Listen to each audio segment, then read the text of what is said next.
In the next moment, you are aware of yourself sitting in the Montauk chair as if you had never left it. According to the clock on the wall, only a minute or two has passed. Or is it the next day? Very good. That's enough for now, says Trevor, her voice impassive, as if she is a schoolteacher telling you to put down your pencil at the end of a test. We'll break for lunch. You'll be eating here on level 4 with Matthew, and we'll resume afterward. By the way, you're not to mention anything you see or experience here to anyone else, including Matthew. Understood? Yes, you say, nodding. Still feeling slightly dizzy, you stand up carefully as Trevor takes your arm and helps you out of the chair. The level 4 dining hall seems more like a restaurant than a cafeteria. There are stained glass windows that appear to be lit by real sunlight. Of course, you know that's impossible since you are deep underground. But even so, just the idea that it looks like sunshine makes you feel a bit better. Waiting at a table, Matthew smiles and waves to you as you walk through the door. You quickly join him and find a large salad is waiting for you. How'd it go? Asks Matthew. I can't begin to describe what happened, but even if I could, I'm not allowed to talk about it. Sorry, you say, wishing more than anything that you could talk to Matthew and tell him everything. What kind of tests are they doing with you? Are you allowed to talk to me? Well, no one said I can't talk, says Matthew in a low voice. Thomas just sat there talking to me. He asked me questions about quantum physics and then out of nowhere asked if I'd been in an alternate reality or if I'd had a past experience that I couldn't explain. Really? That's weird, you say as you take a bite of your salad. Matthew nods. And then he asked if I knew that Earth is actually a virtual reality. What did you tell him? You ask, completely stunned. Well, I told him I was pretty sure that you and I had been in an alternate reality or a different dimension. Definitely something we couldn't explain. But here's the strange thing. When I said that I'd heard that Earth is a virtual reality, guess what he said? You shake your head. He said, "Prove it." Not like he didn't believe it. In fact, I think he believes that it's true. I don't know. Maybe he wants me to prove it to myself, says Matthew, shaking his head. That's crazy. Why would he ask you to explain something that's clearly impossible? You say, puzzled.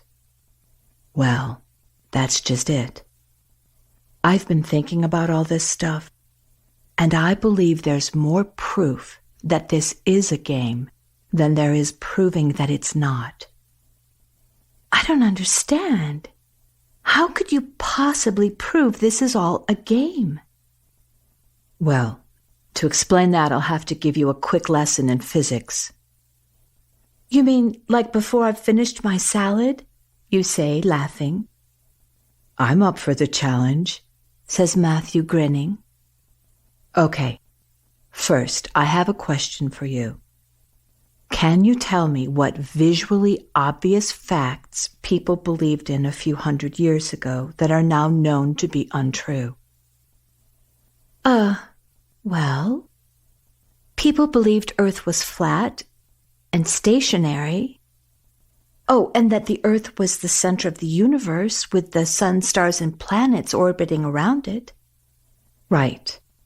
But even though we know the truth today, isn't it still hard to conceive of the fact that the Earth rotates at 1,000 miles an hour and we're moving through space at 66,000 miles an hour? You nod. You never could remember those statistics, and they boggle your mind every time you hear them. I'm just pointing out how crazy the world is, because you're going to need an open mind for this next part. You do an informal salute and say, Okay, Mind open and ready. Matthew smiles and says, Everything you see around you seems real and solid, right? You nod. But if you go down to the atomic level, the nucleus is the only solid part of the atom. Now get this. If you took all the nuclei of every person on the planet and put them together, it's the size of a grain of rice. And if you put together the nuclei of the entire planet, it's about the size of a sugar cube. And the distance from the nucleus to the electrons is proportionately the same distance as from the Earth to the stars. So everything that seems to be solid is actually 99.999% empty space. Wow, you say, genuinely impressed. You're not even finished with your salad yet, and it's already starting to sound like a virtual reality, right? Says Matthew, laughing. And here's what Einstein said. Matter is energy whose vibration has been so lowered as to be perceptible to the senses. There is no matter. Einstein said there's no matter, you say, finding it difficult to get your head wrapped around the idea. Yeah, says Matthew, nodding. But wait, it gets better. He adds, sounding like a salesman on an infomercial. There was this experiment where scientists set up a camera to observe electrons, and they acted like particles. But when no equipment was used to observe the electrons, they acted like waves and particles simultaneously. And the only logical explanation the scientists could come up with was that the electrons somehow know when they're being watched. Okay, that's really weird. How is that even possible? It's not like an electron can think. I mean, electrons are just pretty much pure energy, right? You say, narrowing your eyes. Oh, I bet I know what's coming, as if Matthew has been pulling your leg. Really? Yes. I bet you're going to tell me that not only are electrons smart enough to know they're being observed, they even know what you're thinking. To your surprise, Matthew ponders this for a moment. For someone who has trouble understanding quantum mechanics, that's an excellent point. Really? I was just kidding, you say, giggling. I know, says Matthew, nodding vigorously. But you're right. If electrons have the intelligence to know they're being observed, why wouldn't they know what you're thinking? I never thought about it that way. My mind just stopped where the experiment stopped. But what you just said ties in perfectly with what Asha told us about our thoughts and feelings creating our experiences. But here's the thing. I thought she meant that our thoughts and feelings affect how we see things, like the way people perceive things differently. You know, like a farmer being happy when it rains while at the same time someone on a picnic is annoyed. Same event, different perception. But what if that isn't what Asha was talking about? What if she was talking about cause and effect? Physics has proven that energy has consciousness, and that consciousness is linked to our consciousness. And then it somehow responds to human intentions. Wait a second. You said the electrons responded to intentions. I'm confused, you say, unconsciously chewing on your lower lip. Oh, sorry. The intention part came up in a later experiment.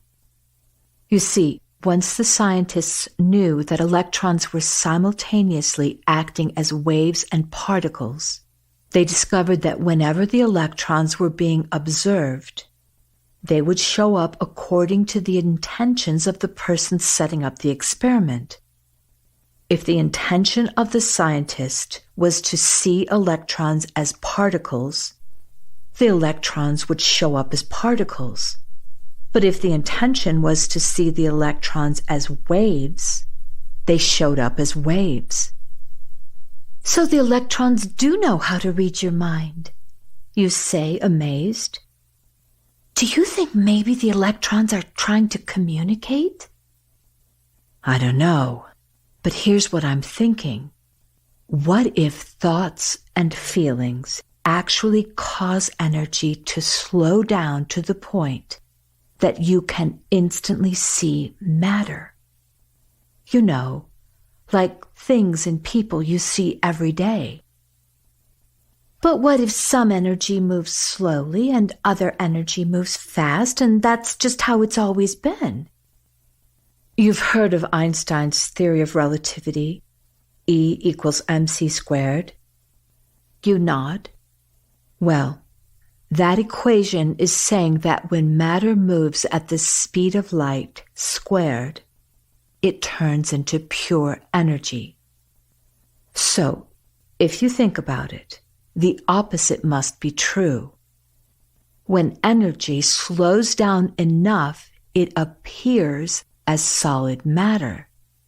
And I think that energy has to be, well, not just intelligent, but what if energy is intelligence itself? You mean like some big cosmic universal intelligence? You say incredulously. Matthew looks at you a bit sheepishly and says with a quirky smile, "That's really weird, isn't it?" "Well, it's a lot to get your head around, that's for sure," you say, trying to be supportive. I know it sounds totally crazy, but think about it. Matter is energy whose vibration has been so lowered as to be perceptible to the senses. But Einstein never tells you what causes the energy to be lowered. What would cause energy to slow down? For there to be an effect, there has to be a cause. And remember how Asha said that every possibility already exists? You nod, hoping you will be able to keep up with wherever Matthew is headed. Well, it doesn't make sense if you're thinking about a game that has to be programmed in advance with every detail, down to a grain of sand, and you can play the game at any point in time throughout millions or billions of years. But if your thoughts and feelings cause energy to slow down and show you a world that matches your own beliefs and perceptions. You mean like the game's prime directive? Thy will be done? Yes. And that's how the game world could materialize while you're playing the game. And it's totally customized to you. It's your game, says Matthew with subdued enthusiasm. Okay, so let me make sure I get what you're saying. So there's this universal intelligence that's everywhere, connects everything and is everything. And because energy responds intelligently to your thoughts and feelings, whatever you believe causes energy to slow down, and the effect is that you see what you believe. Is that right? Basically, yes, says Matthew concisely. Amelia, I think quantum physics has accidentally tapped into the game program itself without realizing it. Of course, the scientists don't know it because they're all about proof. But really, think of how phenomenal that is. It would be like you playing a computer game, and then you discover your avatar can drill down through the earth right into the level of the program itself. And if you happen to understand programming, you could have your avatar go in and change the program itself. Then you could create and play any game you choose. Slowly you say, "Okay, but how do you know what's real?" Remember when you were talking to Asha about your avatar body and you asked, "Are you saying I'm not real?" Do you remember what she said? Yeah, she said, "You are not your body." Exactly. You're not the avatar on the screen. The avatar does what you tell it to. But think about it in terms of the game. If you are not your body, then your thoughts can't come from your brain. But where do my thoughts come from if it's not from my brain? Are you the thought or the thinker? Says Matthew slowly. Well, I guess I'm the thinker, you say, feeling a bit lost. If you are not your body or your mind, then you must be the one who has the body, the one who has the mind. Doesn't that imply consciousness? Remember Asha telling us that we are born into the game?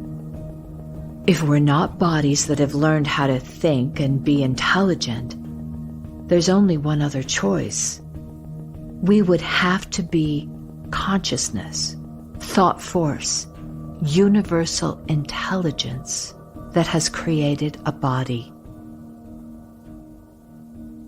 As if he's been part of your conversation all along, Thomas walks up to the table and says, "The 99.99% space you mentioned earlier is known as the unified field.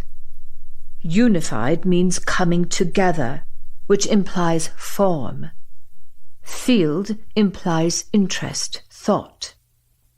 Unified field then is thought taking form, and this thought form shows up as your body and the world around you, otherwise known as the game.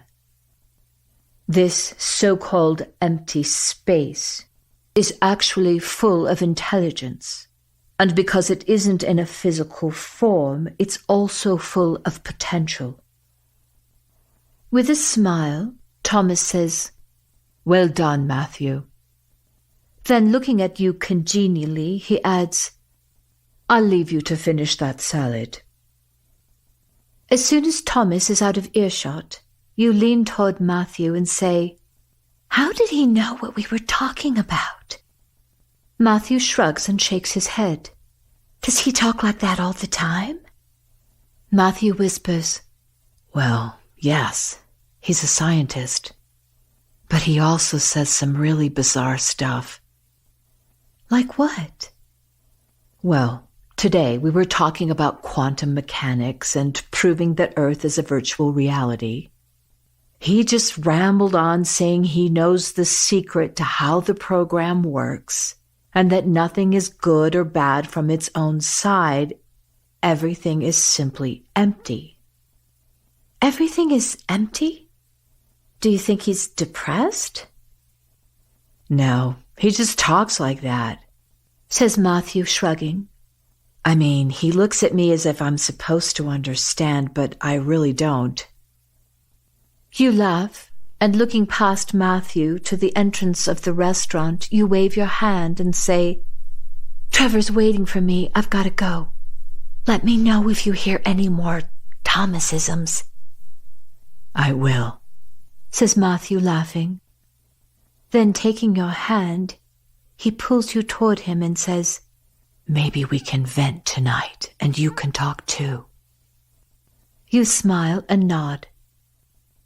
Returning with Trevor to the lab, you once again sit in the Montauk chair. The chair has multiple functions.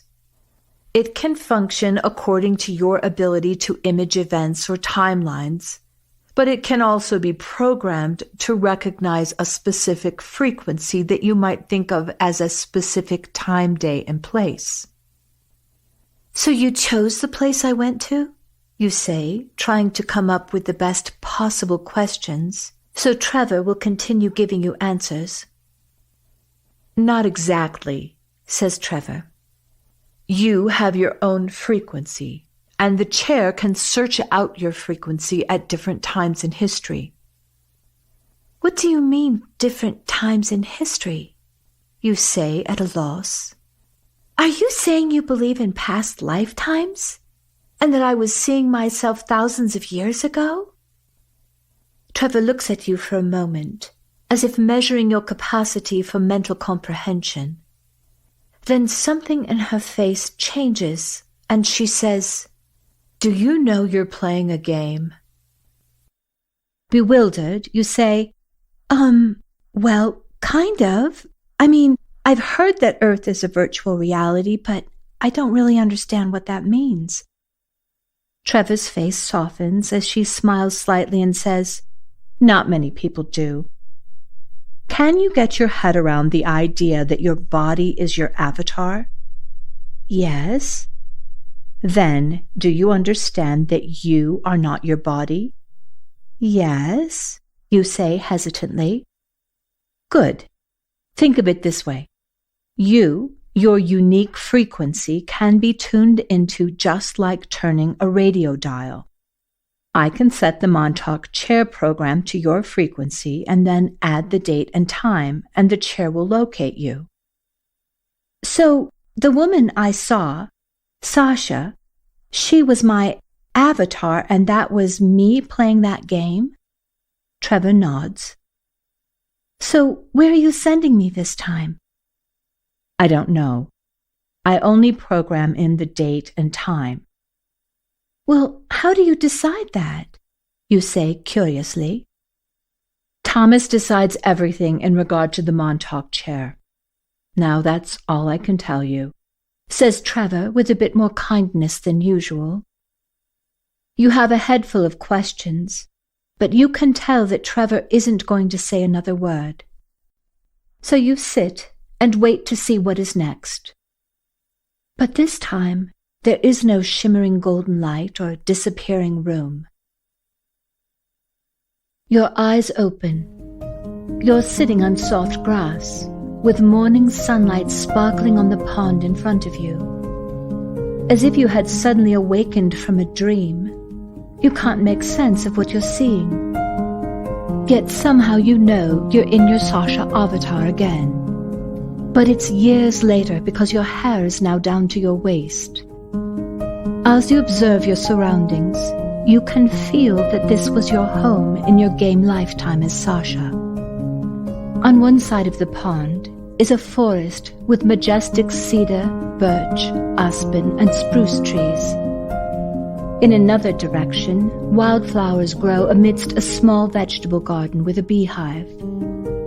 In the distance is an orchard with bird cherry and wild apple trees filled with fruit. Just beyond the orchard is a long fence composed of raspberry bushes, which surround the property. The delicately scented air is fresh and cool. In the next moment, you hear running through the forest. A barefooted 5-year-old boy, wearing a light woven tunic and trousers, shoots out of the woods, hotly pursued by a wolf. The boy runs up the side of the tree, pushes himself off with his legs, and somersaults over in a backflip. Landing on his feet, he runs off in the opposite direction, laughing as the wolf's inertia causes her to continue running past the tree. Smiling, the lad strides up to you and says brightly, "Mama Sasha, I have a present for you." He digs into his pocket and produces a ripe red apple which he hands to you. "Thank you, Alexei," you say, tousling his curly strawberry blonde hair as you look lovingly into his sparkling green eyes. At the same moment, the wolf sneaks up and licks Alexei's hand. Laughing, he cuffs her on the neck and shoots off in the direction of a huge cedar tree. He runs up the side of the tree and somersaults as he had before, but this time the wolf knows what to expect. Before he reaches the tree, she slows down and then sits on her haunches until he hits the ground. Then she licks his arm and takes off. Alexei tries over and over again to outsmart the wolf, but he can't. Finally, he flops down next to you, utterly frustrated. Kindly, you say, Alexei, first you need to train your thought. You have to think through any moves you're going to make. Actually try to feel them before you do them. But I've already done that, Mama, says Alexei hopelessly. Well, sweetheart, you say, it's not just your thought. You have to take into consideration what the wolf is thinking. See it in your mind and then act accordingly. First, Alexei tries running twice as fast, but the wolf is quicker, and no matter what Alexei does, the wolf knows the trick and can anticipate what is to come. Finally, he walks up to you, looks you in the eye, and says imploringly, Can you give me a hint? Before you can even ask the question, the answer must already exist. Alexei keeps staring at you. In order for you to ask the question, what is 2 plus 2, the answer 4 already exists. If you think there's no answer to your problem, then you can't find the answer. But if you realize that an answer already exists, and if you'll think more quickly, you'll discover you can think faster than the wolf. And when you do, she won't be able to catch you. Suddenly, Alexei's face lights up. He dashes headlong toward the tree with the wolf only a few feet behind him. As he approaches the tree, the wolf slows down to wait for him to leap into the air and somersault off the tree. Alexei does leap into the air, but this time his body passes within an inch of the trunk, and he keeps running while the bewildered wolf sits wondering where Alexei has gone. Alexei comes back glowing. I got it! I thought quickly for myself, but I had to think more quickly than the wolf could think for herself. And then I put it all together at just the right time. The wolf will never be faster than me again. He then takes off and performs a whole series of tricks. The wolf is completely unable to catch him. Finally, Alexei sits down next to you and says confidentially, I know you have a secret. Will you tell me now? You laugh and look proudly at your son. Yes. Today's the day, isn't it? Yes, it is, my darling, you say warmly. Come lie next to me, and we shall go together as our second selves.